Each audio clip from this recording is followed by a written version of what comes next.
자, 오늘부터 역대하를 공부하죠. 원래 역대상하는 그 한 권입니다. 이렇게 따로따로 떨어진 책이 아니었습니다. 나중에 그 70인역 저자들이 나누었는데요.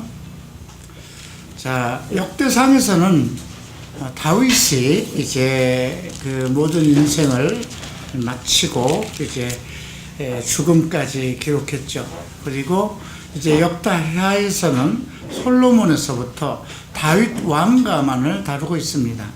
그러니까 열왕기 상하는 이스라엘과 북이스라엘과 남유다, 즉 전체 그 이스라엘의 왕국 또 남왕국 전체를 다 다루고 있어요.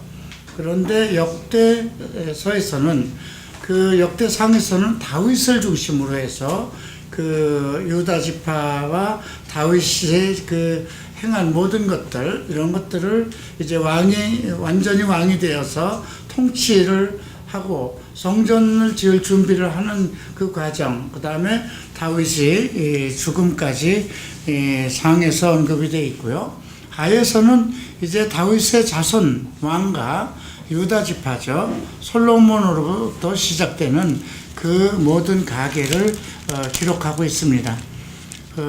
그래서 우리가 조금 이 역대하를 통해서 조금 발견할 수 있는 것은 하나님께서 이스라엘 백성들을 어떻게 이끌어가고 있는가, 하나님의 주권, 그리고 모든 것을 하나님이 결정해 나가시는 그런 과정들을 볼 수 있고요. 그 다음에 이스라엘, 남유다, 그러니까 다윗의 그 가계에서 나타난 많은 선지자들도 볼 수 있습니다. 이때 또 이또와 나단과 아히야 선지자를 볼 수 있고요. 또 왕들 중에도 그 다윗의 가계 중에 아주 위대한 왕도 언급되고 있죠. 여호사밧, 아사, 히스기야, 우시야와 같은 아주 위대한 왕들도 소개되고 있습니다. 특별히 우리가 이제 역대하를 통해서 솔로몬을 통해서 성전을 짓는 그 과정을 오늘 공부하게 되고요. 또 성전을 완전히 그 봉헌한 후에 이제 솔로몬의 기도문이 6장에서 나옵니다. 그리고 하나님은 그 솔로몬의 기도를 들으시고 7장에서 바로 응답을 하는 그런 내용이 언급되고 있죠. 자, 한 가지 좀 살펴보겠습니다. 역대하 맨 나중 36장을 좀 보시겠습니다. 먼저 9장을 보십시다.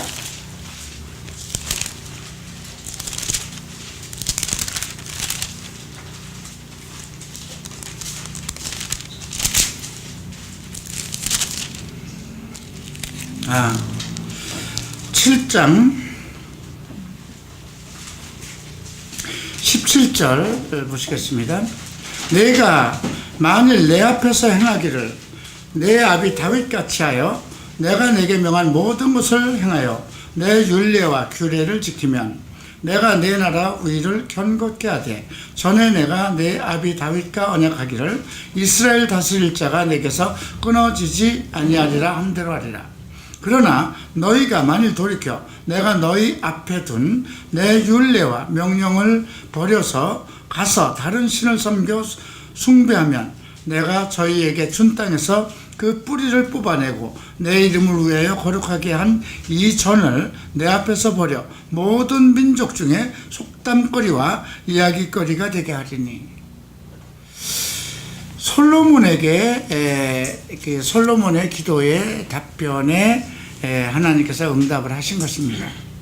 그리고 결론을 만약에 모든 윤리와 명령을 따라서 다윗이 내게 한 것처럼 모든 명한 것을 잘 지키고 윤례와 규례를 지키면 그 솔로몬의 가계, 다윗의 가계가 계속 이어질 것을 약속했습니다. 그러나 만약에 다른 신을 섬긴다면 그 땅에서 뿌리를 뽑아내고 여러 민족 중에 속담거리가 되게 하시겠다 했습니다.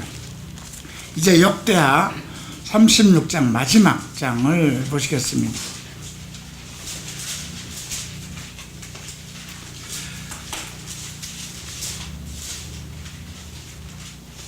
자, 12절 보면 그 하나님 여호와 보시기에, 이거 시드기야 이제 마지막 왕에 대한 얘기를 하는 것이거든요. 시드기야가 위에 나아갈 때에 나이 21세라 예루살렘에서 11년을 치리하며 그 하나님 여호와 보시기에 악을 행하고 선지자 예레미야가 여호와의 말씀으로 일러도 그의 앞에서 겸비치 아니하였으며 느부갓네살 왕이 저로 하나님을 가리켜 맹세케 하였으나 저가 배반하고 목을 곧게 하며 마음을 강팍하게 하여 이스라엘 하나님 여호와께로 돌아오지 아니하였고 제사장 어른들과 백성들도 크게 범죄하여 이방 모든 가증한 일을 본받아서 여호와께 예루살렘에 거룩하게 두신 그 전을 더럽게 하였으며 그 열조 하나님 여호와께서 그 백성과 그 거하시는 곳을 아끼사 부지런히 그 사자들을 그 백성에게 보내어 이르셨으나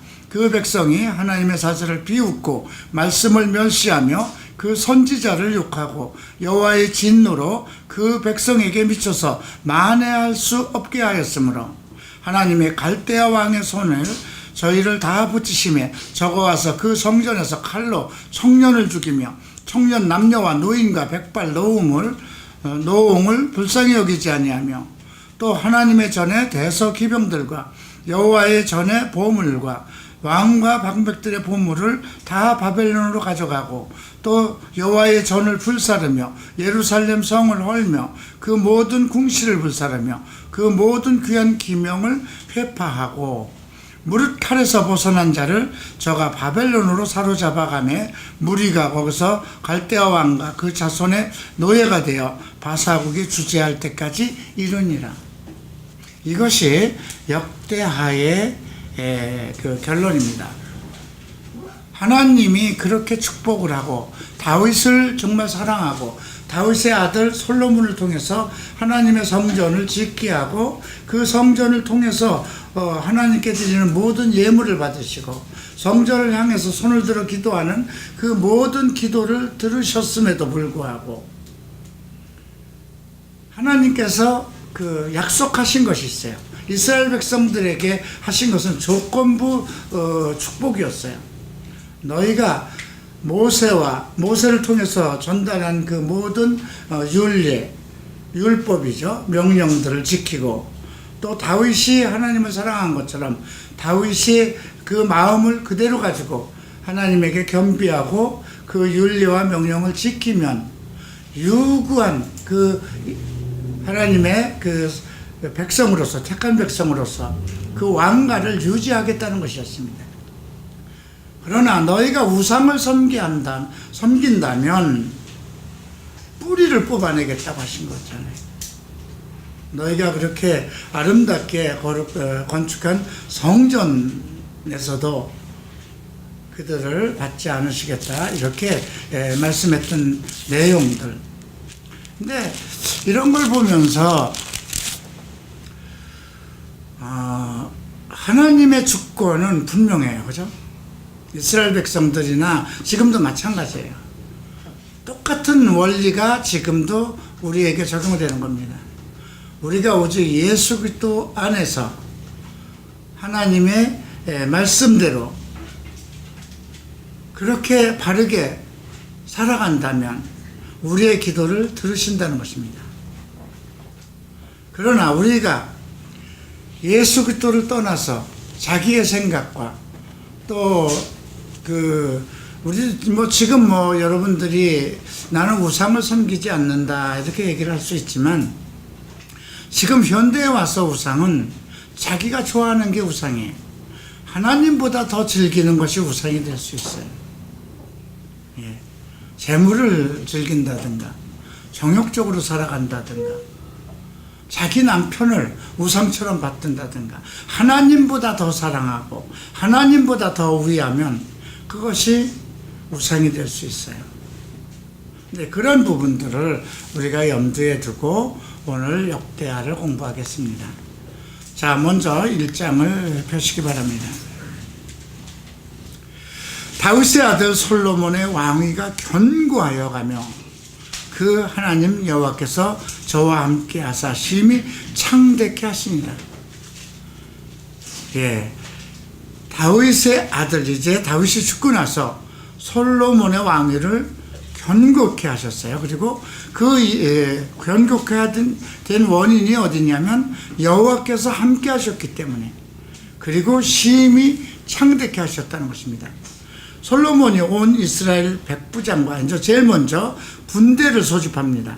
천부장, 백부장, 재판관, 온 이스라엘의 각 방백과 족장을 명하여 일단 그 국가를 치리하는 데 있어서 가장 그 권력을 가지고 있는 그 세력들부터 이제 그들에게 명을 합니다. 그 이유는 이제 기브온 산당에 가서 거기서 제사를 드리려고 하는 것입니다. 온 회중과 함께 기브온 산당으로 갔으니 하나님의 회망 곧 여호와의 종 모세가 광야에서 지은 것이 거기 있습니다. 이게 조금 앞에서 우리가 배운 것하고 조금 다른 부분이 생겨요. 왜냐하면 그 다윗이 앞에서 이제 기브온에서 앞에서 우리가 배운 여호와의 궤를 옮긴 일이 있죠. 오베데돔에 대한 이야기가 쭉 언급되었었고요. 하나님의 궤를 이제 예루살렘으로 옮겼거든요. 정말 그 세마포를 입고 춤을 추면서 여호와의 궤를 옮기는 그런 내용들을 우리가 앞에서 배웠는데, 그러면 예루살렘 성전에 그 여호와의 궤를 갖다 놓고 왜 기브온으로 갔을까? 좀 이해가 되지 않죠? 근데 이 기브온에는 어떤 것이 있었냐면, 과거 그 모세의 그 장막, 광야 생활할 때부터 하던 그 장막이 거기 기브온에 그대로 있었어요. 그래서 이스라엘 백성들이 계속 기브온 산당에서 그 하나님께 예배를 드려왔던 것이거든요. 그래서 이제 이것을 거기 지금 3절에 기록된 거 보면 여호와의 종 모세가 광야에서 지은 것이 거기 있었고, 계속 거기서 그 하나님 앞에 그 제사를 드려왔기 때문에, 그 4절에서 다윗이 예루살렘에서 하나님의 궤를 위하여 장막을 쳤으므로 그 궤는 다윗이 이미 기랄 여림으로부터 위하여 예비한 곳으로 메어 올렸고, 지금 하나님의 궤가 예루살렘에 지금 올라와 있음에도 불구하고 그 솔로몬은 이제 기존 하던 대로 기브온 산당으로 가서 거기서 이제 백성들을 모아놓고 이제 그 예배를 희생 번제를 드렸다는 것입니다. 5절을 봅니다. 옛적에 후리 손자 우리의 아들 불살렐이 지은 노따는 여호와의 장막 앞에 있더라. 솔로몬이 회중으로 더불어 나가서 여호와 앞 곧 회막 앞에 있는 노단에 이르러 그 위에 일천 희생으로 번제를 드렸더라. 그러니까 여호와의 궤는 예루살렘으로 옮겼지만 거기는 제사를 드릴 수 있는 제단이 없었어요. 기브온 산당에 아직 그 제단이 있었던 거예요. 그러니까 번제를 드린다는 건 짐승을 잡아서 제를 올려야 되는데, 다윗의 옮긴 그 궤는 그냥 예루살렘 성전에 궤만 들어가 있는 거거든요. 그래서 이제 솔로몬이 그 모든 선부장, 백부장, 재판관들, 이스라엘의 족장들을 다 데리고 올라가서 기브온에서 일천 희생으로 번제를 드렸습니다. 일천 희생이라는 건 1000번을 드렸다는 게 아니에요. 우리 교회에서는 뭐 1000 번제 드린다고 그래가지고 1000일 동안 이렇게 하루에 1000원씩을 준비해라 이렇게 해서 각 교회마다 이런 일들을 하는데, 그것은 좀 잘못된 것이고요. 1000 희생이라는 건 1000마리의 희생을 드렸다는 거예요. 이거 대단한 거 아니에요? 소나 양이나 이 하나님께 드리는 것을 그 1000 희생으로 번제를 드렸다는 거는요, 각을 전부 다 이렇게 떠서 그걸 태워서 드리는 거거든요. 헌신제예요. 내 살을 각을 쳐서 이렇게 하나님께 태워드려야 되는데 내 몸을 드리지 못하니까 내가 하나님께 나를 드립니다. 내 온몸을 태워서 드립니다는 그것을 짐승으로 드리는 거예요. 그래서 번제는 헌신제예요. 자기의 진정한 마음, 내가 하나님 앞에 나아가기 위해서 드리는 그 헌신제가 번제입니다. 근데 그 번제를 받으시고 이 밤에 하나님이 솔로몬에게 나타나사 내가 내게 무엇을 해줄 거야 구하라. 참 얼마나 행복했을까요? 1000번제를 드리는 그 과정은 얼마나 복잡했을까요? 얼마나 그 장엄한가 생각해 보세요. 국가 전체가 지금 그 희생제를 드린 거잖아요. 그죠? 솔로몬이 1000번제를 드리면서 그 국가적인 그 번제를 드리면서 어떤 마음을 가졌을는지 모르겠지만 하나님이 감동을 했기 때문에 나타나신 거잖아요. 내가 너를 위해서 무엇을 해줄 거 너는 구하라. 여러분들을 한번 이런 응답, 하나님께서 야 너 무엇을 해줄까 하는 그런 응답을 받는다면, 그죠? 근데 한 번 정도 일생에서 자기 믿음 생활 속에서 한번 겪어야 되지 않을까 싶어요. 내가 무엇을 너에게 해줄까? 나는 그것을 겪었던 것 같아요. 일본에서 내가 간절히 바랬던 한 소망이 있었기 때문에. 자, 솔로몬이 하나님께 여쭙습니다. 주께서 전에 큰 은혜를 나의 아비 다윗에게 베푸시고 나로 대신하여 왕이 되게 하셨사오니 여호와 하나님이여 원컨대 주는 내 아비 다윗에게 허하신 것을 이제 굳게 하옵소서. 아버지에게 허락하신 것을 내게 굳게 해달라는 것은 이미 나를 위한 것이 아니라 하나님께서 내 아비 다윗을 인정하셨고 다윗에게 약속하신 것이 있으니 그것을 내게 해달라는 겁니다. 주께서 나로 땅의 티끌같이 많은 백성의 왕을 삼으셨으니 주는 이제 내게 지혜와 지식을 주사 이 백성 앞에서 출입하게 하옵소서. 이렇게 많은 주의 백성을 누가 능히 재판하겠습니까? 재판이라는 건 이제 다스린다는 걸 얘기하는 건데요. 엄청난 인구가 늘어났고 다윗은 항상 우리가 잠언서에도 보면 나는 어려서부터 한 어미의 어린 아이였다 이런 주장을 하죠. 그런데 다윗이 원했던 건 지혜와 지식입니다. 근데 사실 왜 그걸 구했을까도 한번 생각해 봐야 돼요. 다윗 왕이 성전을 짓느라고 부족함이 없이 금이나 음이나 가득 채워놨어요. 그죠? 성전 곳간에 가득 채워놨어요. 그리고 모름지기 왕이에요. 그 주변의 모든 국가가 다윗의 휘하 속에 전부 다 들어왔고 주변에 있는 모든 그 이스라엘을 대적할 만한 국가가 이제 없어졌어요. 모름지기 솔로몬은 세계적인 통치자로 군림을 했어요. 그런데 그가 원한 것이 금을 원하겠어요? 은을 원하겠어요? 권위를 원하겠어요? 자기가 통치자로서 가지고 있어야 할 건 다 가지고 있었어요. 다만 그가 필요했던 것은 백성들을 다스리기 위한 지혜와 지식이었어요. 그러니까 지혜와 지식은 체험에서 오는 거고 터득하고 공부해야만 오는 거잖아요. 그죠? 지식이 쌓여야 지혜가 열리는 거예요. 그러니까 우리가 그 9가지 은사 중에서도 이제 그 맨 위에 믿음과 지식과 지혜가 나와요.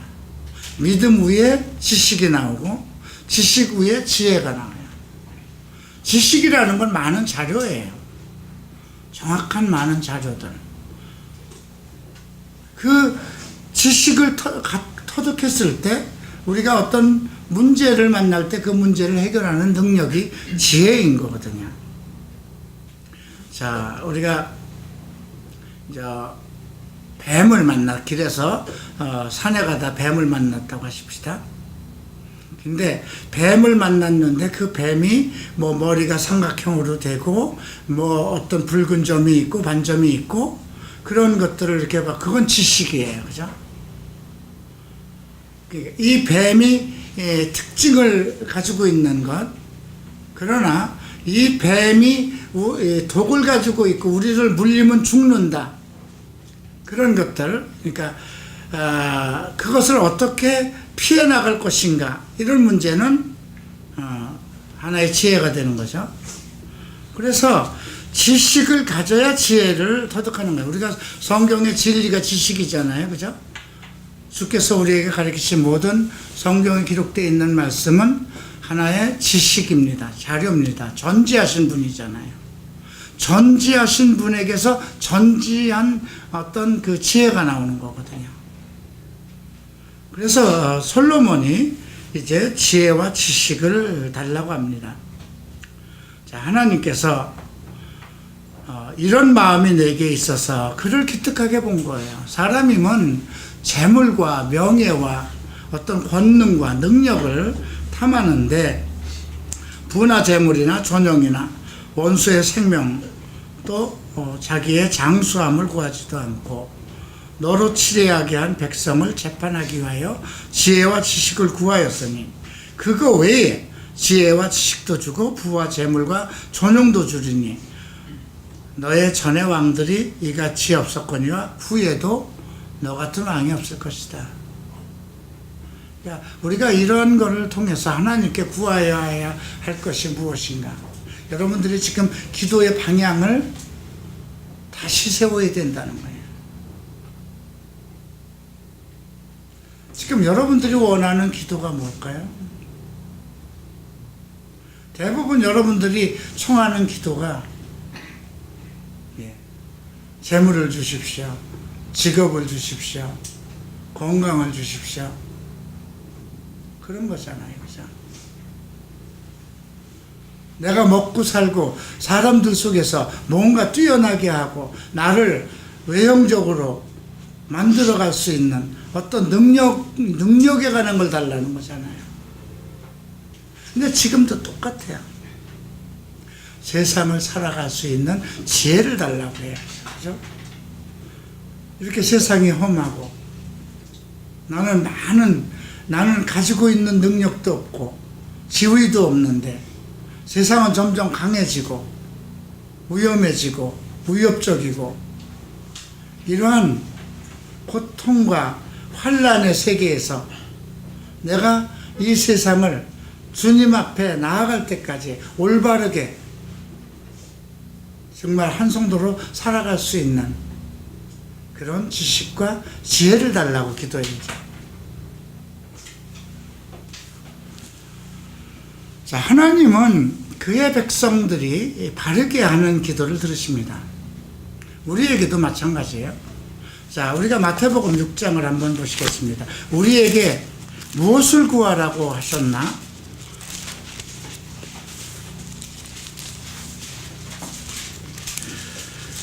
자, 마태복음 6장 29절에 이런 솔로몬의 얘기가 나와요. 그러나 내가 내게 말하노니 솔로몬의 모든 영광으로도 입은 것이 이 꽃 하나만 갖지 못하느니라. 오늘 있다가 내일 아궁에 던지오는 덜풀도 하나님이 이렇게 입히시거늘 하물며 너희일까 보냐. 믿음이 적은 자들아, 그러므로 염려하여 이르기를 무엇을 먹을까, 무엇을 마실까, 무엇을 입을까 하지 말라. 이는 다 이방인들이 구하는 것이다. 너희 천부께서 이 모든 것이 너희에게 있어야 할 줄 아시느니라. 그리고 33절에서 너희는 먼저 그의 나라와 그의 의를 구하라. 그리하면 이 모든 것을 너희에게 더하시리라. 그의 나라와 그의 의를 구한다는 건 무엇일까요? 그의 나라는 영적인 부분인 겁니다. 네. 그의 의는 무엇일까요? 그리스도의 의를 구하라는 겁니다. 우리가 구하는 것은, 여러분들이 구하는 모든 것은 세상적인 거잖아요. 나를 위한 거잖아요. 근데 우리가 솔로몬의 기도를 통해서 또 예수님이 오늘 우리에게 말씀하신 걸 통해서 내가 구할 것은 무엇일까? 하나님은 공의를 구하는 거예요. 하나님 앞에 바른 성도로서의 바른 마음을 가지고 그것을 구할 때 우리가 하나님의 자녀이기 때문에 자녀에게 필요한 모든 것은 다 허락한다는 뜻이에요. 또 요한복음 15장을 좀 보시겠습니다.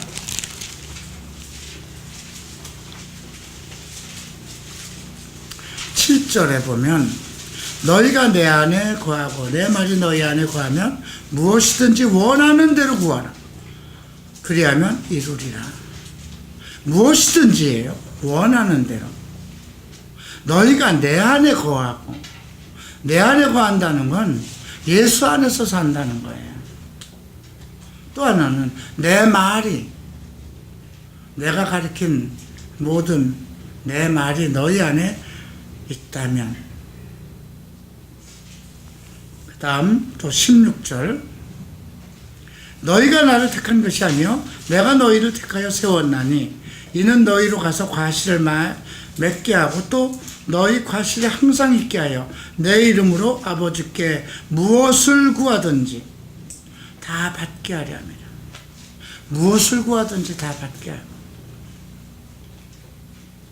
그런 자세가 하나님과 나와의 관계가 설정되어 있느냐를 묻는 거예요. 우리는 하나님의 자녀예요. 하나님의 자녀로서 당연히 하나님은 우리에게 좋은 것을 주시겠다고 약속하셨어요. 누가복음 11장을 보시겠습니다.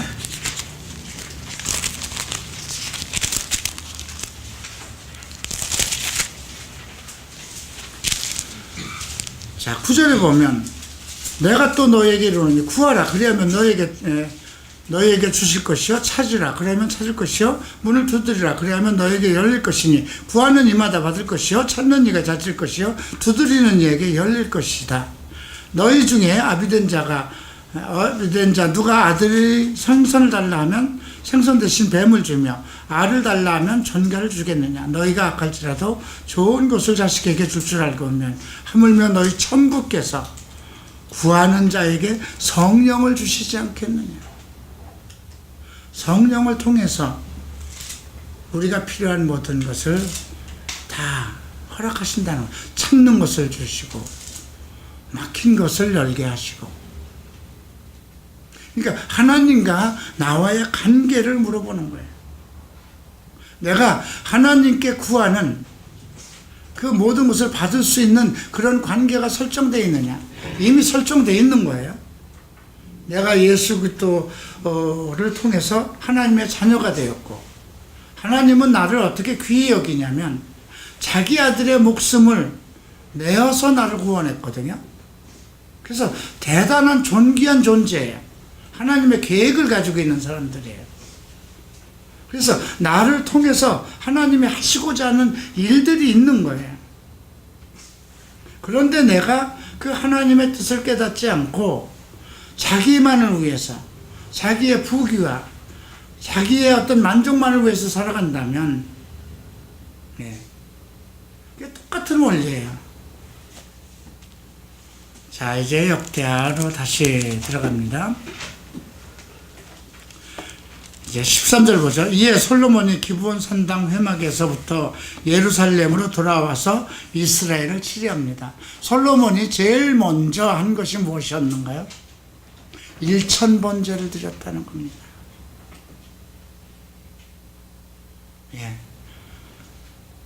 짐승이 많으니까 가장 좋은 걸 골라서 1000마리를 번제 드리는 거 어렵지. 자기가 잡은 거 아니잖아요. 그죠? 다 제사장들이 처리해서 드렸겠지만 그 1000번제를 드리는 그 마음이 자기의 살에 각을 다 떠서 하나님께서 태워드리는 그 온전한 심령으로 하나님께 드렸기 때문에 하나님이 그걸 받으시고 그의 기도를 들으셨겠죠. 근데 이제 14절에 조금 다른 얘기가 나옵니다. 이게 인간입니다. 솔로몬이 병거와 마병을 모으고, 병거가 1,400이요 마병이 12,000이라 병거성에도 두고 예루살렘 왕에게도 두었으며, 제일 먼저 한 것이 뭘까요?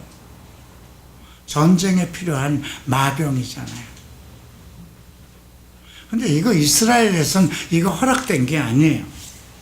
우리가 신명기 17장을 한번 볼까요?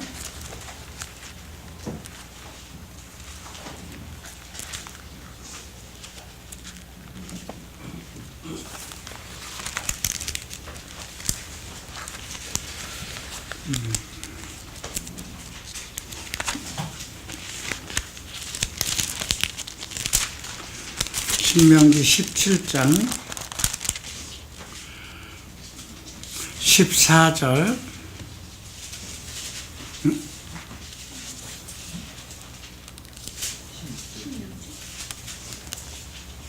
신명기 17장. 이제 내가 내 하나님 여호와께서 내게 주신 땅에 이르러 그 땅에 을 얻어 거할 때에 만일 우리도 우리 주의 열국과 같이 우리 위에 왕을 세우리라는 뜻이 나거든. 이제 왕을 세워서 왕국을 세우는 문제, 이게 이제 모세를 통해서 하나님께서 주신 말씀이거든요. 그때는 이제 하나님의 택하신 종을 통해서 이스라엘 백성을 치리하기를 원했는데, 이들이 이제 열국에 많은 땅을 얻고 나서 우리 가만히 보니까 그 모든 다른 나라들은 왕을 가지고 있어요. 그러니까 우리가 뭐 이 제사장들이나 이 선지자들이 다스리는 게 좀 뭔가 약해 보이는 거예요. 그래서 우리에게도 왕을 달라고 그러거든요. 근데 15절에 보세요. 반드시 내 하나님 여호와의 택하신 자를 내 위에 왕으로 세울 것이며, 그냥 세우라는 겁니다. 내 위에 왕을 세우려면 그 형제 중에서 한 사람으로 할 것이요 내 형제 아닌 타국인을 내 위에 세우지 말고, 이건 꼭 이스라엘 백성으로 왕을 세워야 된다는 것이죠. 16절 보세요. 왕된 자는 말을 많이 두지 말 것이요 말을 많이 얻으려고 그 백성을 애굽으로 돌아가게 하지 말 것이니, 이는 여호와께서 너희에게 이르기를 너희가 이후에는 그 길로 다시 돌아가지 말 것이라. 말을 얻기 위해서 애굽으로도 가지 말고, 왕은 말을 많이 두지 말라는 거예요. 이거는 전쟁이 그 말의 힘이나 그런 것으로 그 승리를 하고 하는 것이 아니라는 거죠. 우리가 구약에서 계속 얘기하는 것은 전쟁은 하나님께 속한 것이라고 그러죠. 그래서 이제 아사왕이나 이런 걸 앞으로 배우면서 전쟁이 이스라엘에 일어났을 때 이 전쟁은 여호와에게 속한 것이다, 이런 것을 이렇게 볼 수가 있는데, 이제 솔로몬이 왕 위에 등극하면서부터 제일 먼저 언급되는 것이 병거와 마병을 모았다는 것입니다. 그리고 15절에 보면 예루살렘에서 은금을 돌같이 흔하게 하고 재물이 많이 쌓이기 시작하죠. 또 16절에 솔로몬의 말들은 애굽에서 내어왔다고 그러잖아요. 신명기에서 분명히 모세를 통해서 주신 말씀이에요. 그죠?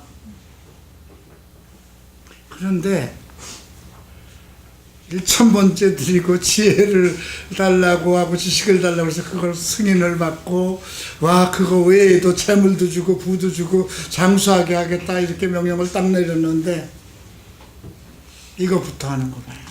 이게 인간이란 말이에요.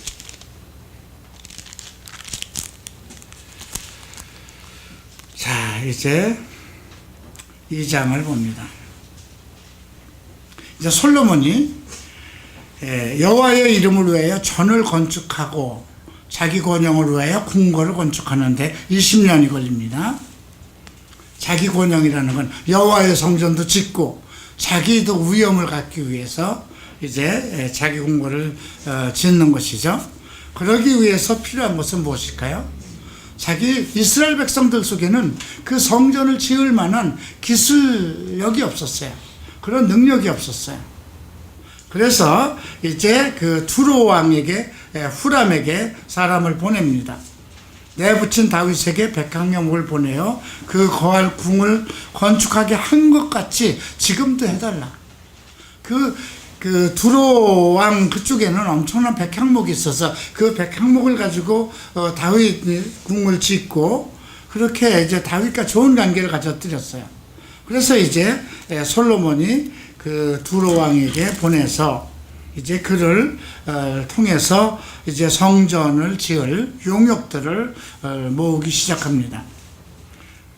그때 이제 내가 나의 하나님 여호와의 이름을 위하여 절을 건축하고 구별하여 드리고 주 앞에서 향재료를 사르며 항상 떡을 전설하며 안식일과 초하루와 우리 하나님 여호와의 절기에 조속으로 번제를 드리려 하니 이것은 이스라엘의 영원한 규례입니다. 내가 건축하고자 하는 저는 크니 우리 하나님은 모든 신보다 크심입니다. 누가 능히 하나님을 위하여 전을 건축하리요? 하늘과 하늘들의 하늘이라도 주를 용납지 못하겠거든. 내가 누구간데 어찌 능히 위하여 전을 건축하리요? 그 앞에 분향하려 할 따름입니다. 나는 그 하나님은 워낙 크신데 그 하나님을 섬길 그 전을 짓는다는 건 인간으로서는 불가능한 겁니다. 다만 나는 그 앞에서 이제 분향을 하려고 하니까 이제 이 성전에 필요한 모든 것을 좀 도와달라 이렇게 두로 왕 후람에게 얘기를 하는 것입니다. 8절에 보면 레바논에서 백향목과 잣나무 백단목을 4개로 보내소서. 당신의 종은 레바논에서 벌목을 자라니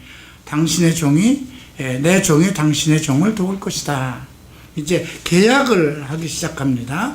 그래서 10절에 보면 내가 당신의 벌목하는 종에게 용종한 밀 2만석과 보리 2만석과 포도주 2만말과 기름 2만말을 주리다. 이렇게 해서 서로 약속을 하고 이제 그 두로 왕이 용역을 보내기 시작합니다. 11절 봅니다.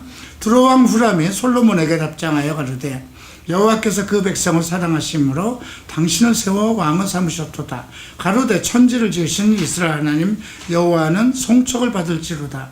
다윗 왕에게 지혜로운 아들을 주시고 명철과 총명을 풍부하시사 능히 여호와를 위하여 전을 건축하고 자기 권영을 위하여 군령을 건축하게 하시도다.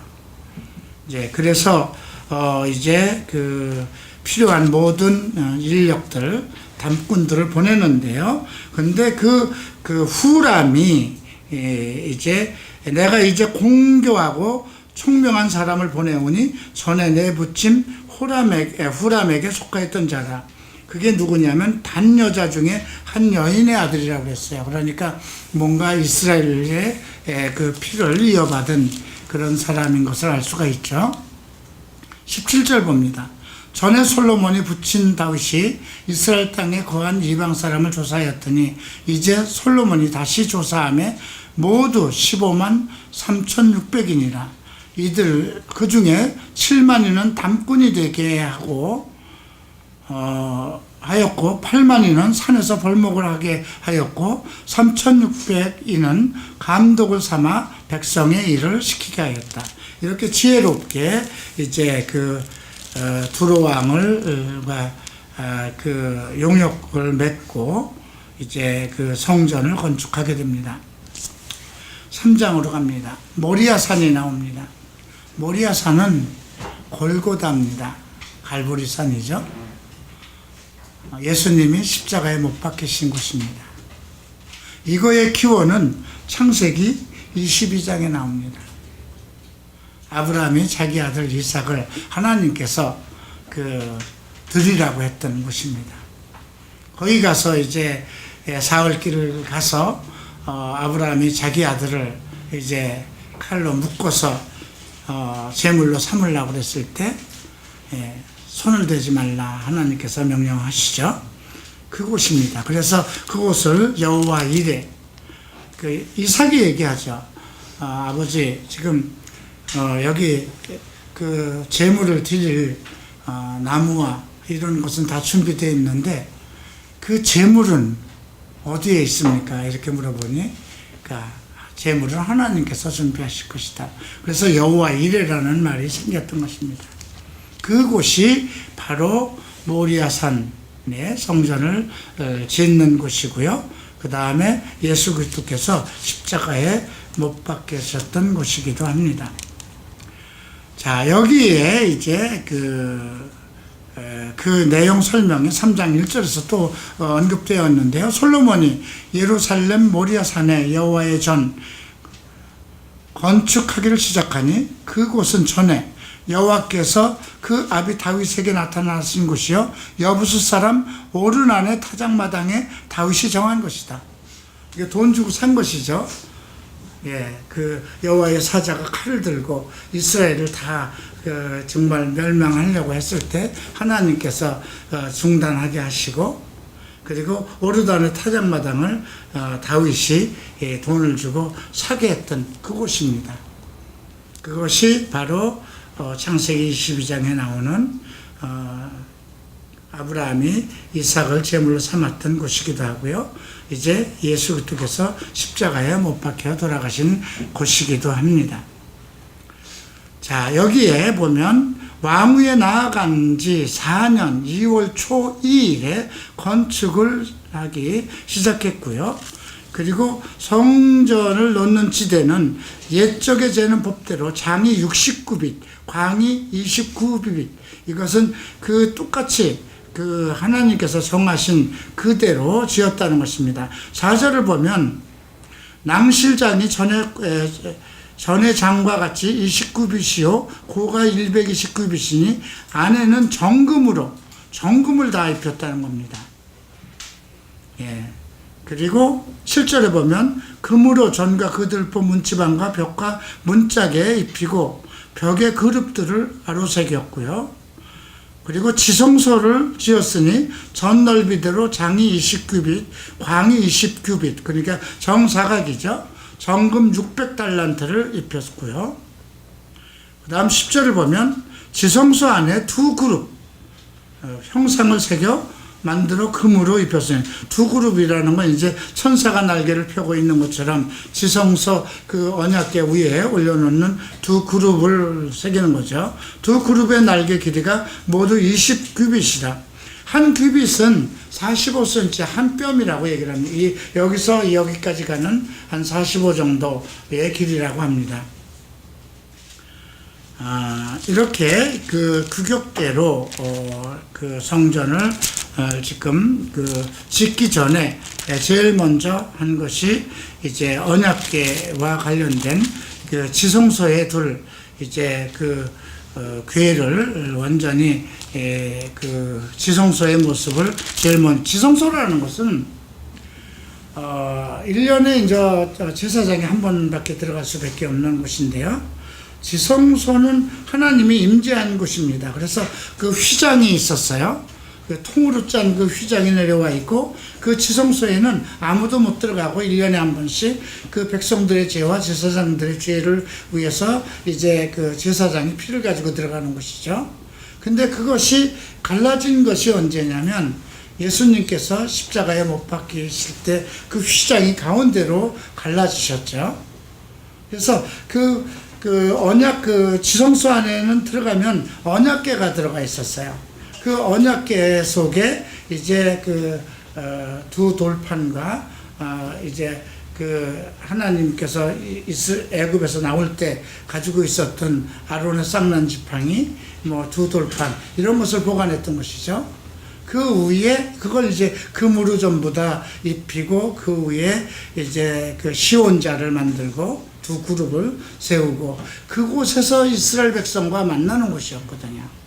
그래서 아무도 들어갈 수 없는 거예요. 그래서 제사장도 범죄를 하면 지성소에서 어떤 봉헌을 하다가 잘못하면 죽임을 당하면 아무도 그를 끌어내지 못하기 때문에 제사장의 옷자락에 어떤 방울이 달아놓고 방울 소리가 안 나오면 밖에 길게 늘어져 있는 끈으로 끄집어내서 이제 처리를 하는, 그렇게까지 지성소는 아주 엄격한 하나님이 임재하신 곳이라 아무도 들어갈 수 없는 곳으로 정했던 것이죠. 그래서 이 지성소를 제일 먼저 만들었다는 것입니다. 자, 그리고 15절 봅니다. 전 앞에 기둥 둘을 만들었어요. 하나는 야긴이고 하나는 보아스입니다. 야긴은 그가 세울 것이다 하는 뜻이고요. 또 보아스는 그에게 능력이 있다. 그가 누굴까요? 하나님이죠. 하나님께서 세우시고 하나님께 능력이 있다, 이런 뜻입니다.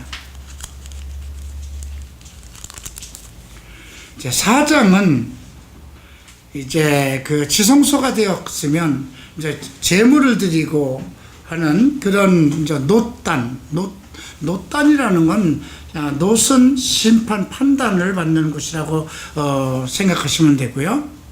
다음에 바다를 부어서 만들었어요. 바다는 제사장의 몸을 씻는 것입니다. 제물을 하나님께 드리고 성전에 가서 봉헌을 하려면 자기 몸을 정결케 해야 되니까 그 바다라는 것을 만들어서, 높바다를 만들어서 그 밑은 송아지를 만들어서 이렇게 12송아지가 받치게 하였고요. 그 다음에 10개의 물두멍을 6절에 보면 10개의 물두멍을 만들죠. 이거는 번제에 속한 물건들을 씻게 하는 것. 그리고 바다는 제사장들을 씻기 위한 것. 그리고 상열을 8절에 보면 10개의 상을 또 만들었고요. 예. 그리고 금으로 대접 100을 만들었고, 예. 이렇게 그 성전에서 쓰이는 모든 기구를 다 만들었습니다. 19절 봅니다. 솔로몬이 또 하나님의 전에 모든 기구를 만들었으니 곧 금단과 진설병과 상들과 내소 앞에 규례대로 불을 켤 정금 등대와 그 등잔이며 순정한 금으로 만든 꽃과 등잔과 화젓가락이며 또 정금으로 만든 불집게와 주발과 숟가락과 불로 옮기는 그릇이며 또 전문 곧 지성소 문과 외소문을 금으로 입혔더라. 그러니까 이 지금 불집게까지도 금으로 만들었다는 거예요. 금이 얼마나 많았으면, 예, 그리고 그 지성소의 문과 바깥의 문까지도 금으로 입혔다고 기록되어 있습니다. 자, 이런 것은 뭐 지금 우리가 볼 때 뭐 중요한 것은 아니고 그만큼 하나님이 거하실 성전의 지성소를 아주 귀히 여기고, 그 다음에 그 제물을 드리고 제사장들이 일하는 곳에 모든 것을, 기구를 완벽하게 준비했다는 것에 의미를 둘 필요가 있습니다. 5장을 봅니다. 솔로몬이 여호와의 전을 위하여 만든 모든 것이 마친지라. 이에 그 붙인 다윗이 드린 은과 금과 모든 기구를 가져다 하나님의 전 곳간에 뒀다. 그 모든 준비는 다윗이 했네요. 이에 솔로몬이 여호와의 언약궤를 다윗성 곧 시온에서 메워 올리고자 하여 이스라엘 백성들과 모든 지파의 두목, 모든 곧 이스라엘의 자손과 족장들을 다 예루살렘으로 소집을 합니다. 이제 그 언약궤를 들어 이제 성전이 다 됐으니까 다윗이 그 예루살렘 성전에 갖다 난 그 오르난의 그 타작마당에서 가져온 그 지역에 이제 그 성전을 세우고 그곳에 이제 다윗이 갖다 놓은 그 언약궤를 이제 성전으로 옮기는 것이죠. 제일 먼저 모은 것은 이스라엘의 지파의 두목들입니다. 그리고 4절에 보면 레위 사람, 궤를 매는 건 레위 사람밖에 못 매니까요. 그래서 그 거룩한 기구를 메고 올라가되 제사장과 레위 사람이 그것을 메고 올라가고요. 7절을 보면 제사장들이 여호와의 언약궤를 그 초소로 메어 드렸으니 내전 지성소 그룹들의 날개 아래라. 그룹들이 궤 초소에서 날개를 펴서 궤와 그 채를 덮었는데 그 채가 길어서 궤에서 나오므로 그 끝이 내전 앞에서 보이나 밖에서는 보이지 아니하며 그 궤가 오늘까지 그곳에 있었으며. 예, 언약궤를 이제 이런 것은 한번 여러분들 그 그림들을 한번 찾아서 보면 좀 도움이 될 것 같고요. 자, 10절을 봅니다. 언약궤에는 무엇이 들어 있었을까요? 두 돌판 외에는 아무것도 없었어요. 그러니까 아론의 쌍난 지팡이도 없어졌고요. 또 만나 항아리도 없네요. 그죠? 예. 두 돌판. 왜 그랬을까요? 아론의 쌍난 지팡이라든가 그 만나라든가 이거는 이스라엘 백성이 애굽에서 출애굽하는 동안에 있었던 하나의 믿음의 증거고 역사예요. 그것이 중요한 것은 아니에요. 가장 중요한 건 하나님 말씀만이죠. 그래서 두 돌판, 하나님께서 친히 쓰신 십계명 두 돌판만 거기 들어있던 겁니다. 그래서 애굽에서 나온 후 여호와께서 저희 언약을 세우실 때에 모세가 호렙에서 그 안에 넣은 것이라. 이때에 제사장들이 그 반차대로 하지 아니하고 스스로 정결케 하고 성소에 있다가 나오매. 반차대로 하지 않았다는 건 순서대로, 어떤 제사장의 직분의 어떤 순서대로 한 것이 아니라 정결케, 스스로 정결케 하고 성소에 있다가 나왔고, 제일 먼저는 그 이스라엘의 어떤 권력층에 있는 그 사람들, 그들이 모였고요. 두 번째는 제사장들이 스스로 정결하게 하고 성소에 있다가 나오고, 그 다음에 12절을 보면 노래하는 레위 사람 아삽과 헤만과 여두둔, 예, 지금으로 얘기하면 이제 뭐 성가대라고 할까요? 그들이 세마포를 입고 단 동편에 서서 재금, 비파, 수금을 잡고 나팔을 부는 제사장 120인과 함께 섰다가 110명의 그 나팔을 부는 제사장들이 있었네요. 나팔 부는 자와 노래하는 자가 일제히 소리를 말할 때 여호와를 찬송하며 감사하는데, 나팔을 불고 재금치고 모든 악기를 울리며 소리를 높여 여호와를 찬송하며 가로되 선하시도다 그 자비하심이 영원하도다 하며 그때 여호와의 전에 구름이 가득한지라. 여호와의 전에는 회막에 한번 구름이 가득한 일이 있었죠. 장막을 이제 모세가 여호와의 장막을 세웠을 때 70인의 장로들이 함께 모였을 때 그 장막 안에 여호와의 영광이 구름으로 가득 찼었고요. 이제 이렇게 찬송을 드리고 했을 때 여호와의 구름이 성전 안에 하나님의 전에 가득 찼던 것이 나타나고 있습니다. 자, 여기까지는 성전을 봉헌하고 성전 지성소를 구별하고 지성소에 언약궤를 모시고 이제 이스라엘의 제사장들을 중심으로 해서 하나님께 예배를 드린 내용이 언급되어 있습니다. 이제 6장이 매우 중요한 내용입니다. 이 6장에서 솔로몬이 이제 하나님께 기도를 합니다. 어떤 기도를 했는가 보십시다. 그때 솔로몬이 가로되 여호와께서 캄캄한 데 계시겠다 말씀하셨사오나 내가 주를 위하여 거하실 전을 건축하오니 주께서 영원히 거하실 초소로소이다 하고 얼굴을 두르켜 이스라엘의 온 회중을 위하여 축복하니 때에 이스라엘의 온 회중이 서 있더라. 왕이 가로되 이스라엘 하나님 여호와를 송축할지로다. 여호와께서 그 입으로 나의 붙인 다윗에게 말씀하신 것을 이제 그 손으로 이루셨도다. 이 성전을 짓기로 한 것은 그 다윗의 의도에서 나왔던 것이죠.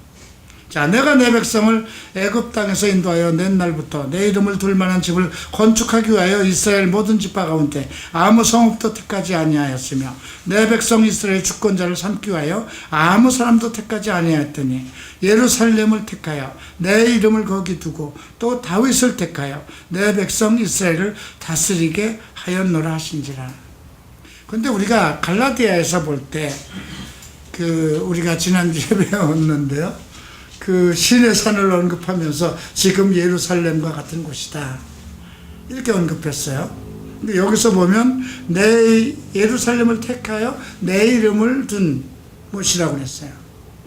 근데 지금 이제 우리가 갈라디아 바울이 얘기하는 것은 예루살렘 그 자체가 하나의 하나님과의 관계를 갖는 곳이 아니고 하나의 어떤 의식적인 그러한 잘못된 신앙으로 그 율법을 중히 여기고 의식을 중요시 여기는 예수 그리스도께서 이제 신령과 진정으로 하나님께서 예배를 받으셔야 되는데 하나의 의식적인 제단 그렇게 되어버렸기 때문에 그 시내산에서 북이스라엘 사람들이 예배를 드리던 그 이스마일이나 그런 쪽에서 잘못된 예배를 드린 것처럼 예루살렘도 그렇게 변질된 걸 얘기한 거거든요. 그런데 하나님께서는 예루살렘을 택했고 앞으로 예수님이 오시면 어디로 오실까요? 예루살렘이에요. 예루살렘은 하나님의 도성이기 때문에. 그래서 우리가 이제 구약에서 보면 시온자라고 얘기를 하는 것이 원래 시온자는 언약궤 위에 그 두 그룹 천사가 앉아있는 그곳이 시온자거든요. 그곳에 하나님이 임재하시는 곳이거든요. 그런데 예루살렘을 택하여 내 이름을 거기 두고 다윗을 택하여 내 백성 이스라엘을 다스리게 하였노라. 내 붙인 다윗이 이스라엘 하나님 여호와 이름을 위하여 전을 건축할 마음이 있었더니 여호와께서 내 붙인 다윗에게 이르되 내가 내 이름을 위하여 전을 건축할 마음이 있으니 이 마음이 내게 있는 것이 좋도다. 다윗에게 허락은 안 했어요. 너는 손에 피를 많이 묻혔기 때문에 너는 나의 성전을 지을 수 없다. 그러나 그런 마음을 가진 것에 대해서 하나님께서 그런 마음이 내게 있는 것이 좋다. 우리도 어떻게 생각해야 될까요? 성전하면 하나님의 이름을 두신 것이에요. 예수 그리스도의 우리 교회 자체가 예수 그리스도가 머리잖아요. 그분이 그분이 계신 곳이고 그분이 통치하시는 곳이에요. 이 교회를 통해서 여자의 머리는 남자의 머리는 그리스도의 머리는 하나님이시라 이렇게 말씀하셨지만 교회의 머리로 삼으신 거잖아요. 그렇기 때문에 내 마음속에 그리스도를 생각하고 있다는 것은 그 교회와 직관되어 있어야 된다는 거죠. 자, 이제 9절. 그러나 너는 그 전을 건축하지 못할 것이요 내 몸에서 나을 내 아들 그가 내 이름을 위하여 저를 건축하리라 하시더니 여호와께서 말씀하신 대로 이루었다. 이렇게 기록이 되어 있고요. 12절 봅니다. 11절. 내가 또 그것에 여호와께서 이스라엘 자손에게 더불어 세우신 언약을 넣은 궤를 두었노라. 솔로몬이 여호와의 단 앞에서 이스라엘 회중들에게 마주서서 그 손을 펴니라. 자, 기도를 어떻게 하는가 보십시다. 14절. 가로되 이스라엘 하나님 여호와여 천지의 주와 같은 신은 없나이다. 여호와의 위대하시고 광활하신 그분의 존엄을 이제 칭송합니다. 주께서 온 마음으로 주의 앞에서 행하는 주의 종들에게 언약을 지키시고 은혜를 베푸십니다. 주의 품성, 언약을 지키시는 분이라고 했습니다. 온 마음으로 주의 앞에서 행하는 주의 종들에게, 진정한 마음으로 주를 섬기는 자들에게는 언약을 지킨다는 것입니다. 그리고 은혜를 베푼다.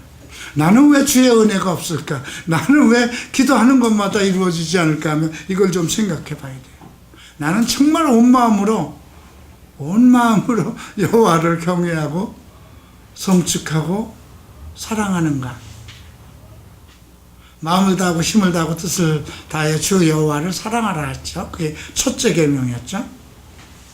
주께서 주의 종 내 아비 다윗에게 하신 말씀을 지키시되 주의 입으로 말씀하신 것으로 손을 이루게 하시며 오늘날과 같습니다. 이스라엘 하나님 여호와여 주께서 주의 종 내 아비 다윗에게 말씀하시기를 내 자손이 자기 길을 삼가서 자기 길을 삼가한다고 그랬어요.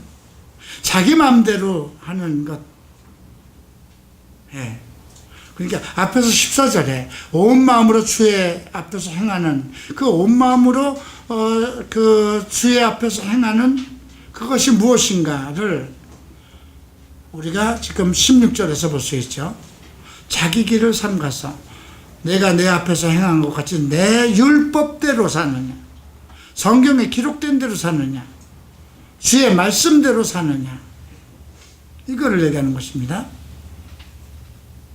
율법대로 행하기만 하면 내게로 쫓아내서 이스라엘 위에 앉을 사람이 내 앞에서 끊이지 아니하라 하셨사오니 이제 다윗을 위하여 그 허하신 말씀 내 아버지께 약속한 것을 지켜달라고 이렇게 기도를 합니다.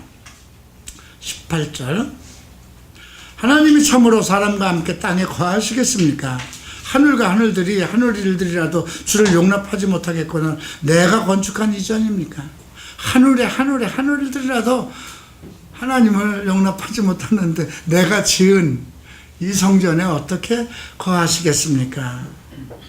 그러나 나의 하나님 여호와여 종의 기도와 간구를 돌아보시고 종의 주의 앞에서 부르짖음과 비는 기도를 들으소서. 여기 부르짖음이라는 건 탄식하는 소리, 애걸복통하는 소리, 애간장을 끊어내는 기도, 이렇게 생각하시면 돼요.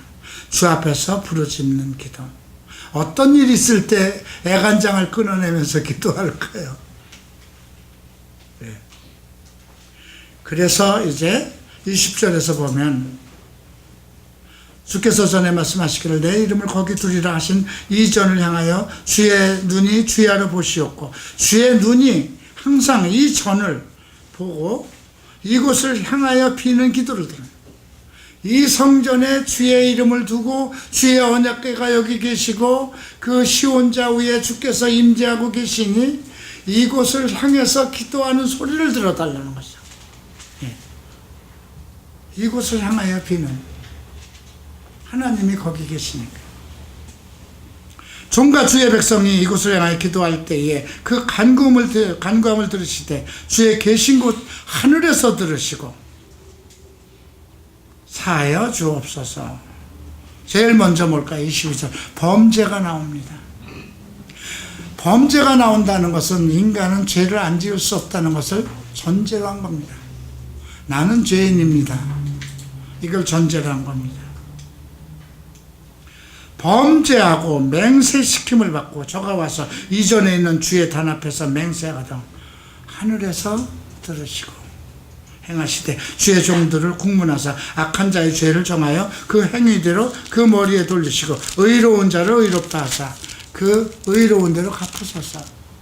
범죄는 분명하게 바르게 범죄한 자는 범죄한 자로 다뤄주시고 의로운 자는 의로운 자로 판단해 달라는 것입니다. 공의를 요구하는 것. 공의는 죄는 죄되게 의는 의롭게 하는 것입니다.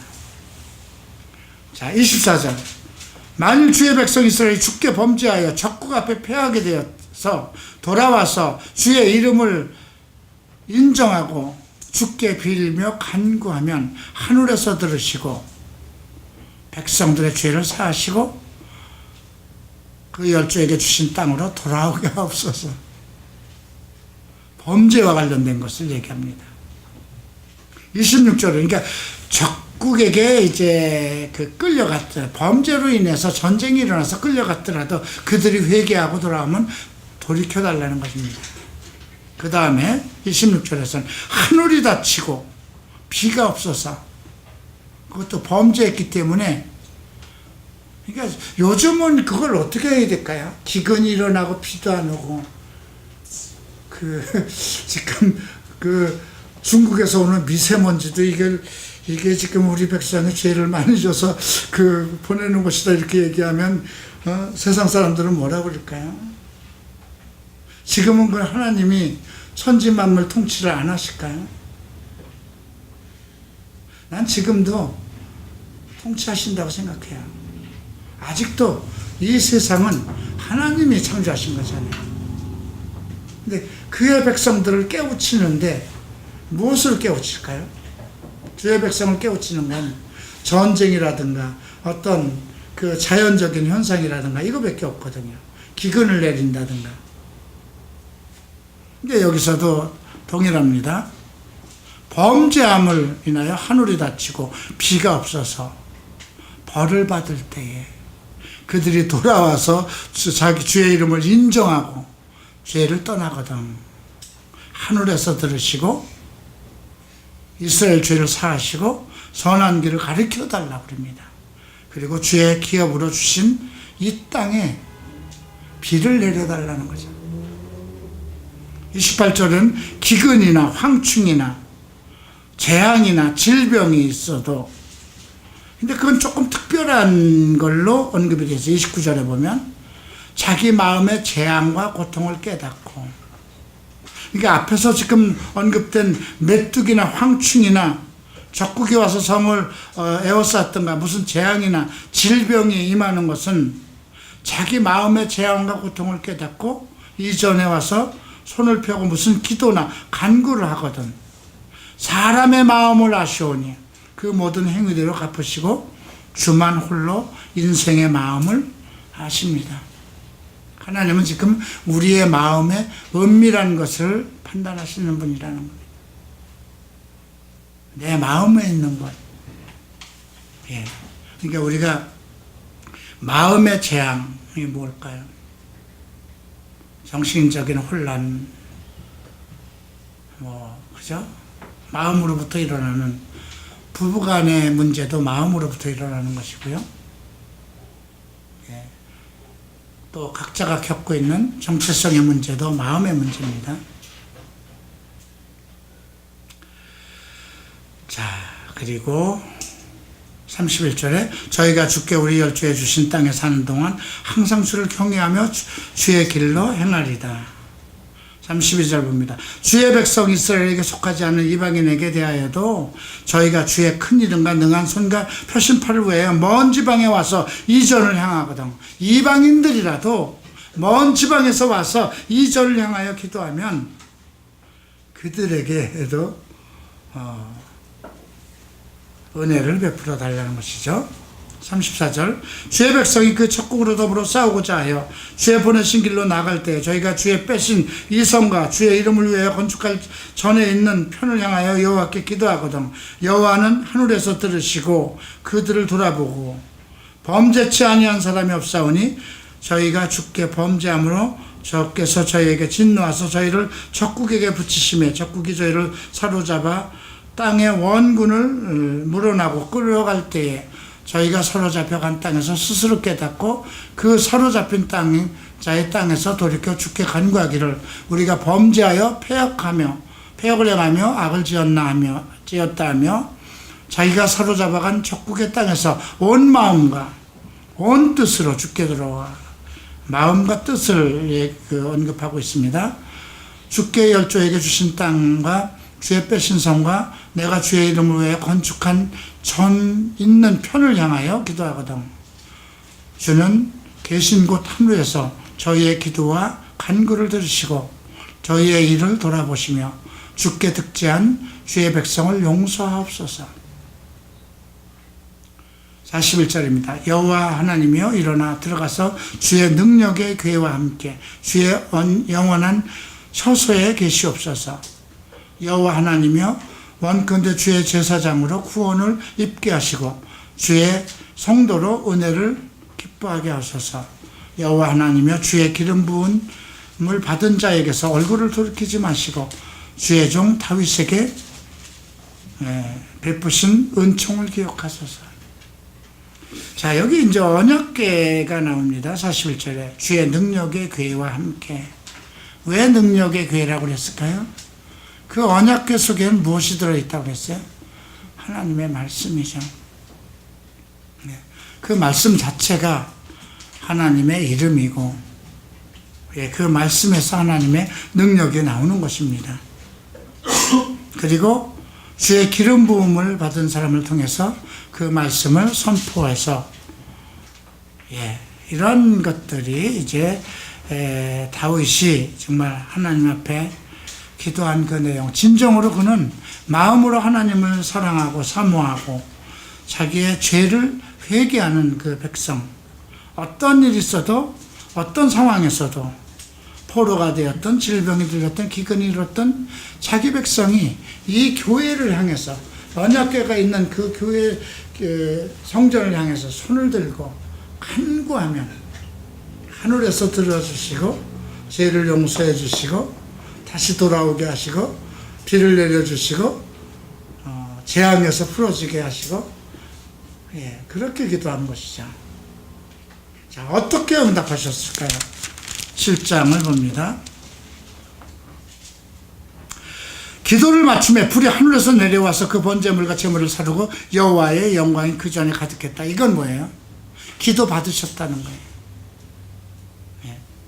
여호와의 영광이 여호와의 전에 가득하므로 제사장이 그 전에 능히 들어가지 못하고, 이스라엘 모든 자손이 불이 내리는 것과 여호와의 영광이 전에 있는 것을 보고 박석간 땅에 엎드려 경배하며 여호와께 감사하며 가로되 선하시도다. 그 인자심이 영원하시도다. 때에 6절 보면 제사장들은 직분대로 모셔서고 레위 사람들은 악기를 가지고 섰으니 이 악기는 전에 다윗 왕이 레위 사람으로 여호와를 찬송하려고 만들어서 여호와의 인자심과 영원하심을 함을 감사케 하려는 것이라. 제사장은 무리 앞에서 나팔을 불고 온 이스라엘은 섰더라. 그래서 하나님은 찬송을 받으시는 하나님. 난 미국 교회가 축복을 받는 것이 찬송이 아닐까 싶어요. 참, 이번에 필리핀 가서도 느꼈던 것이지만, 영어라는 그 언어가 가지고 있는 것이 좀 특별해요. 우리 일본말이나 한국말로 그게 표현할 수 없는 것들이 많아요. 그래서 우리 한국말은 말을 많이 만들어요. 가사 내용을 복잡하게 만들어요. 그러다 보니까 뮤지컬이 돼버려요. 근데 영어로 하나님을 송축하는 거 보면 아주 심플해요. 그냥 하나님을 송축하고 감사 은혜를 노래하는데, 우리말은 그냥 너무나 많은 이야기들을 하려고 그래요. 아까 내가 잠깐 들은 얘기 중에 그 내용이 있더라고요. 부족하고 모자란 것을 드려도 받아달라고. 아니, 부족하고 모자란 것을 왜 하나님께 드려요? 부족하고 모자라는 것을 내 어머니한테도 안 드려야 되는데, 부족하고 뭔가 그런 내용이 잠깐 있었던 거예요. 부족하고 모자라는 것을 하나님께 드려도 하나님은 받아달라고. 죄인된 나를 받아달라는 건 맞는 거지만, 한참 그걸 하면서 조금, 어떻게 가사가 이렇게 됐을까? 그러면서 호산나로 돌아갔어요. 지금 우리를 구하소서 하는 그런 내용인데. 근데, 찬송이라는 것은 그분을 송축하는 거잖아요. 나의 은혜를 노래하고, 감사하고, 나의 기쁨을 표현하고. 아이들이 정말 자기 아버지에게 막 그냥 기뻐하고 하는 거. 다윗이 정말 세마포를 입고 정말 미갈이 아이고 뭐 왕의 주제에 저렇게 저런 너덜대는 것을 놓고 춤을 추고 좀 뭐 하는 거야 할 정도로 그런 진솔한 마음으로, 기쁜 마음으로 그렇게 나가는 것이어야 되잖아요. 그죠? 근데 영어 찬양들을 보면 상당히 은혜가 깊어요. 그만큼 워십 리더들이 진정으로 깨어난 사람들이 많이 있다는 거예요. 그런 워십을 만든 작곡가, 가사를 쓴 그 사람들이 그만큼 하나님 안에서 큰 은혜를 받은 사람들이 노래를 했다는 것이거든요. 각 나라의 믿음과 이 송축 찬송은요, 각 나라의 그 믿음과도 관계가 있어요. 그죠? 근데 여기에 보면 엄청난 많은 사람들이 제사장은 무리 앞에서 나팔을 불고 직분대로 악기를 가지고 섰고 여호와를 찬송하는, 솔로몬이 여호와 뜰 앞 가운데 거룩히 구별하고 번제물과 화목제에 기름을 드렸으니, 정말 용납할 수 없는 소제물과 기름을 용납할 수 없이 많이 드렸, 7일 동안 드렸네요. 이제 9절 보면 8일에는 우리가 한 송해를 열고 낙성식을 7일 동안 행하였어요. 그리고 7월 23일 그 백성들이 를 다 장막으로 돌며 이스라엘에 베푸신 은혜를 인하여 기뻐하였고요. 그때 이제 그 12절에 보면 밤에 여호와께서 솔로몬에게 나타납니다. 그러니까 번제를 다 드리고 찬송을 하고 낙성식을 완전히 했을 때 솔로몬에게 나타나서 내 기도를 듣고 이곳을 택하여 내게 제사하는 전을 삼았으니 혹 내가 하늘을 닫고 비를 내리지 아니하거나 혹 메뚜기로 토사를 먹게 하거나 연병으로 내 백성 가운데 유행하게 할 때에 내 이름으로 일컫는 내 백성이 악한 길에서 떠나 스스로 겸비하고 기도하여 내 얼굴을 구하면 내가 하늘에서 듣고 그 죄를 사하고 그 땅을 고칠 것이다. 우리가 땅 위에서 살죠. 우리가 지금도 내가 되는 일이 없다고 생각할 때 하나님을 믿고 정말 하나님을 사랑하고 있는데 내가 늘 기도하고 있는데 왜 나는 되는 일이 없다고 스스로 생각할 때는 내 믿음을 한번 점검해 봐야 돼요. 내가 하나님과의 올바른 마음을, 올바른 관계를 가지고 있는 것인가? 내가 구하는 기도가 바른 것인가? 내가 하나님을 송축하는 것이 올바른 것인가? 첫 번째 해야 할 일은 뭘까요? 내 죄에 대한 회개예요. 솔로몬의 기도는 전부 다 범죄한 것을 먼저 얘기했어요. 범죄를 했으나 회개하고 손을 들어 주께 나왔다면 이것은 구약이든 신약이든 바뀌지 않는 것입니다. 우리는 범죄할 수밖에 없는 그런 죄성을 가지고 있어요. 늘 성경이 우리에게 있고 율법이 우리에게 있고 계명이 우리에게 있는다 하더라도 우리는 늘 넘어지고 죄를 져요. 그럼에도 불구하고 내가 그 죄에서 돌이켜서 회개를 하고 하나님 앞에 하나님을 송축하고 하나님께 나아가면 하나님은 나를 받아주신다는 거예요. 근데 구약에는 뭘로 제물을 드렸어요? 1000번째 짐승을 잡아 드렸어요. 그런데 우리를 위해서 드린 제물은 뭐예요? 하나님의 아들 예수 그리스도의 생축이라는 거예요. 1천 마리가 아니라 수억 마리의 이 지구상에 있는 모든 짐승을 다 드려도 바꿀 수 없는 죄 없으신 분, 그 하나님의 아들의 그 생축으로 그 제물을 드려서 내 죄를 용서하신 거거든요. 그래서 우리가 이 구약을 통해서 솔로몬이 이렇게 정말 하나님께 엄청난 제물로 번제를 드리고 엄청난 그 레위 사람들과 수많은 찬양하는 사람들로 제금을 치고 이게 중요한 것이 아니라는 거예요. 그 마음을 얘기하는 거잖아요. 마음을 돌아와서 회개했다면 내가 어떠한 범죄를 지었음에도 불구하고 어떤 상황이 있음에도 불구하고 우리가 돌아갈 수 있는 건 이 성전에 두신 이름이에요. 우리 교회에 두신 이름이에요. 그죠? 교회의 머리는 예수 그리스도니까 우리는 지금 언약궤가 예수 그리스도가 언약궤예요. 그분이 말씀이에요. 태초에 말씀이 계시니라 그랬잖아요. 그분이 말씀이고 그분이 언약궤예요. 그래서 내가 교회와의 관계를 갖는 것, 그리스도의 이름이라는 것이 있는 곳이 어딘가? 교회예요. 교회의 통치, 권세, 모든 것을 하나님이 주관하시니까. 그래서 오늘 내 백성이 악한 길에서 떠나는 게 첫 번째예요. 14절 보면 스스로 겸비하고, 스스로 겸비한다는 건 스스로 자기를 낮추고 기도하며 내 얼굴을 구하면, 주의 얼굴을 구한다는 건 뭘까요? 내가 주 앞에 나갈 수 있어야 되는 거거든요. 하늘에서 듣고 그 죄를 사하시고 그 땅을 고칠 것이다.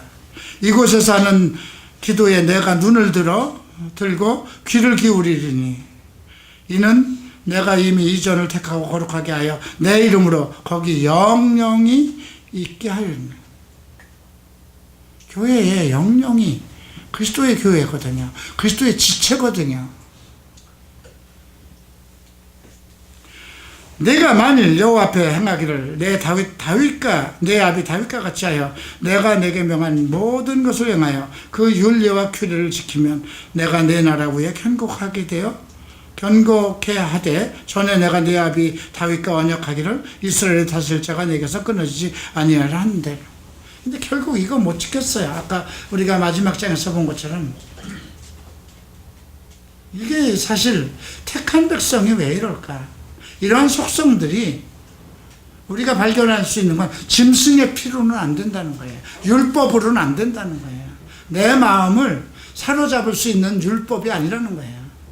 그 율법은 내가 지켜야만 되는 것이거든요. 그리고 짐승의 피로 나를 대신할 수 없다는 거예요.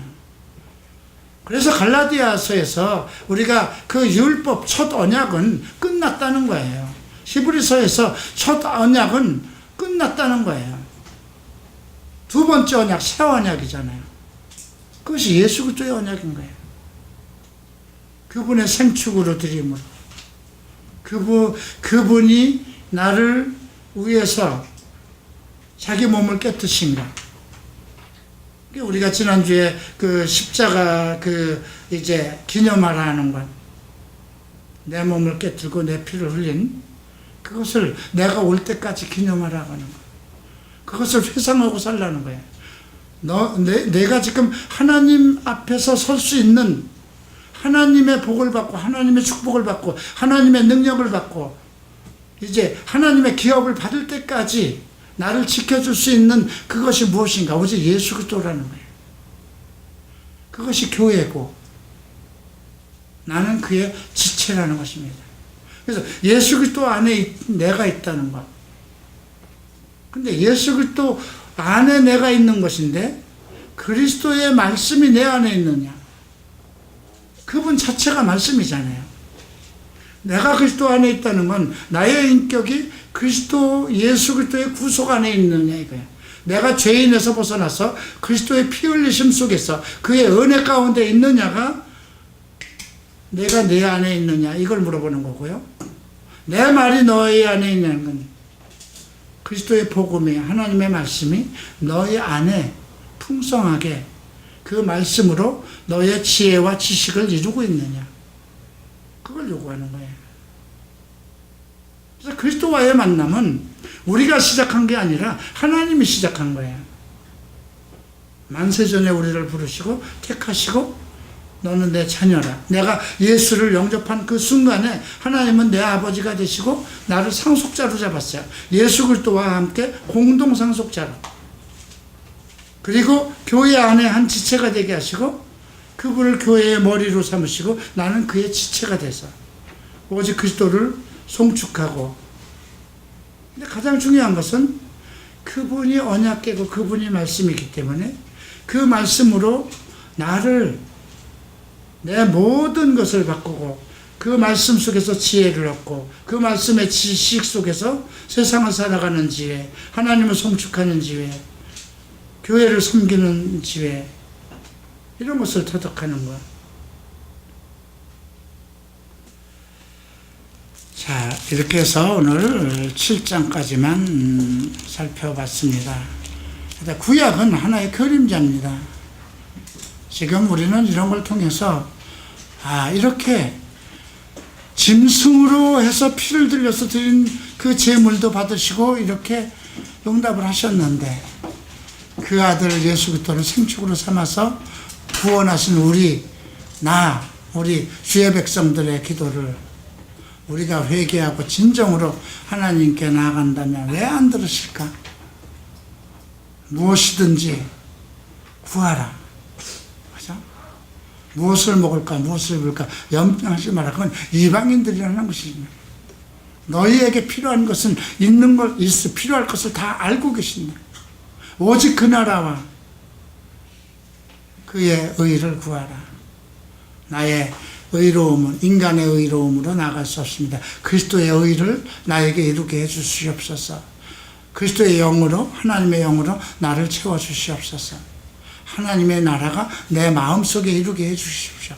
하나님의 평안과 기쁨으로 나를 채워주십시오. 내가 말씀을 통해서 주를 만나게 해주십시오. 그런 걸로 가득 차야 된다는 것입니다. 기도하고 마치겠습니다. 사랑하는 주님 감사합니다. 주의 백성들을 축복하소서.